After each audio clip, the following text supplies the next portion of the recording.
Hey guys, so I'm gonna go ahead and read chapter 2 of Hidden Figures. The first chapter that we read was just giving us some background information on segregation and what was happening while these people were alive and at that time. I'm gonna go ahead and read chapter 2, and this is called A Door Opens. A newspaper ad caught the attention of many women. It read, "Reduce your household duties. Women who are not afraid to roll up their sleeves and do jobs previously filled by men should call the Langley Memorial Aeronautic Laboratory." A few years earlier, an ad like this would have been unthinkable. Most employers would have never considered a woman for a job that was performed by a man. But in the spring of 1943, with World War II in full swing, and many men off serving in the military, the country needed all the help it could get. Employers were begging to hire women to do jobs that had once been filled by only men. This particular ad was placed by the National Advisory Committee for Aeronautics, a government agency dedicated to studying the science of flying. The NACA shared a campus with the U.S. Army Air Corps in Hampton, Virginia, a city in the southeastern part of the state next to the Chesapeake Bay. The NACA's mission was important and unique: to help the United States develop the most powerful and efficient airplanes in the world. Airplanes moved military troops, tracked enemies, and launched bombs. World leaders felt that the country that ruled the skies would win the war.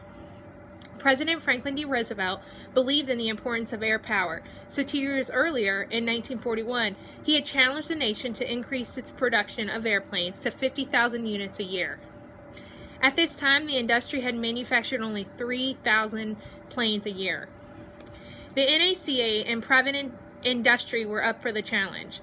By 1943, the American aircraft industry was the largest, most productive, and most sophisticated in the world, making 3 times more airplanes than the Germans, who were fighting on the other side of the war. Victory through air power. Before manufacturers built airplanes, the designs were developed, tested, and refined at the Langley Memorial Aeronautical Laboratory, which was when the NACA had first begun operations in 1917. The engineers created wind tunnels to simulate and imitate different conditions a plane could encounter when flying. This helped the engineers to test airplane parts as well as a whole aircraft, examining them for any problems like air disturbance and uneven wing geometry. After that testing, pilots flew the planes, trying to assess how the machines were handling in the air. Did the aircraft roll unexpectedly? Did it stall? Was it hard to guide or maneuver? Making small changes to the design added up to difference in performance. Even tiny improvements in speed and efficiency multiplied over millions of pilot miles added to a difference that could tip the balance of the war. People working at Langley knew that they were doing their part to win the war. Victory through air power, said Henry Reed, the engineer in charge of the Langley Laboratory, and the workers took the mission to heart. Wanted, female mathematicians. Each of the engineers at the Langley Memorial Aeronautical Laboratory required the support of a number of other workers: craftsmen to build the airplane models, mechanics to maintain the test tunnels, and number crunchers to process the data that was collected during the tests. For the engineers, a plane was basically a complex physics experiment. Physics is the science of matter, energy, and motion. Physics meant math, and math meant mathematicians. At the Langley Laboratory, mathematicians meant women. Female mathematicians had been on the job at Langley since 1935, and it didn't take long for the women to show that they were just as good or even better at computing than the male engineers. But few of the women were granted the title mathematician, which would have put them on an equal footing with some of the male employees. Instead, they were classified as sub-professionals, a title that meant they would be paid less. At Langley, the female mathematicians were called computers.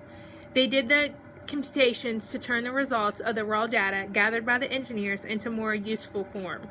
Today, we think of computers as machines, but in 1940s, a computer was just someone whose job it was to do calculations, a flesh and blood woman who was very good with numbers.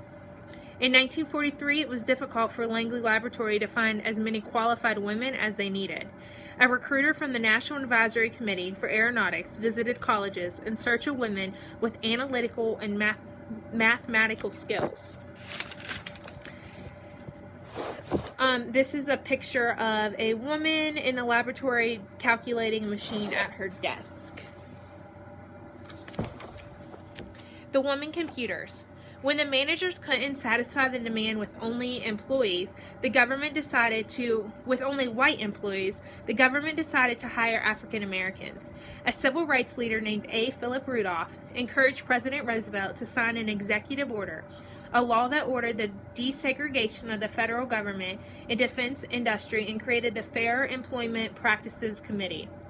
This executive order opened up new and exciting opportunities for African Americans, allowing them to work side by side with white people during the war.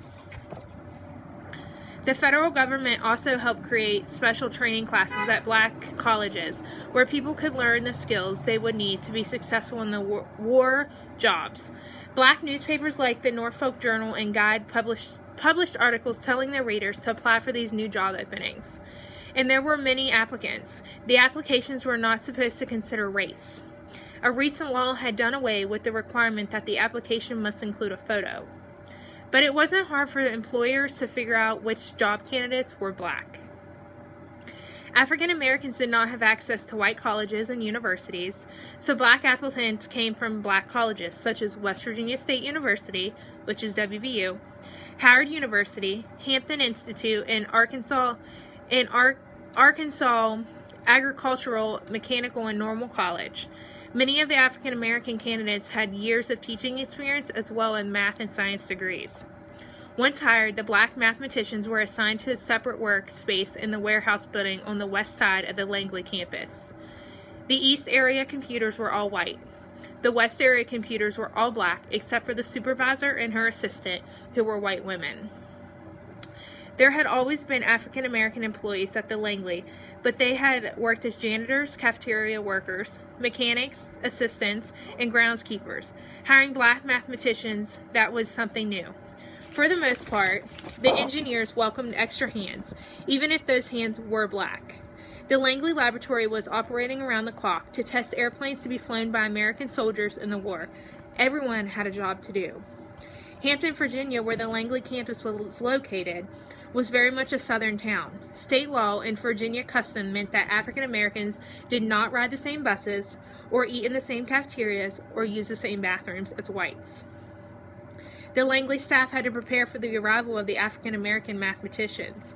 One of the tasks, creating metal bathroom signs that read, "Colored Girls." For the black women, the experience of working at a laboratory offered the chance to do interesting work that would help support the war effort. Walking into an unfamiliar environment wasn't easy for the women of the New West Area Computing Office, but each of them was eager to the opportunity to help their country and prove that they too could be excellent mathematicians. This is a picture of the people who were working in Langley at the laboratory. For this chapter, I want you to think about how were women treated differently than men at the Langley Laboratory. I want you to respond to this in a discussion if you would like. I had a couple people respond on the discussion for the first chapter, and it's kind of fun to see what each other think.